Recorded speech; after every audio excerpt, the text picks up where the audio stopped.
ফিরে আমার তখন ঘর লাগবে না, তা আমি অন্য এখন ঘর বানতেই যাই। সেখানে আমার একটা স্বামী মনে দেখতে 40-50 হাজার টাকা ম্যানেজ করে দেবে না। আমি কিছু সে দেখান দেখান করে সেখন দেখতাম তাহলে তো না তো একটু বল না দিলে আমি ফিরে পারবো না। তাই করছি।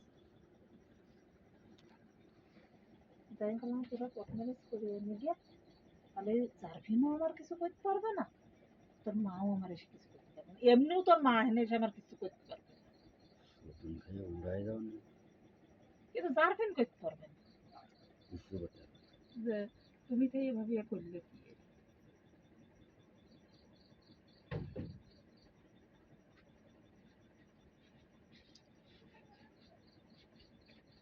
আর সব নাতি নিলে লাল নিয়ে বাধ্য হবে না বার বানতে দিতে। নাতি নাতি এনেছে, এদিক নাচ জামাইও দেখি কোথাও হবে, জারভিন আমার টুকটাকি কই না স্যার এটি শেষ কাজ কাম করবে না, আমি বলছিলাম ভালো।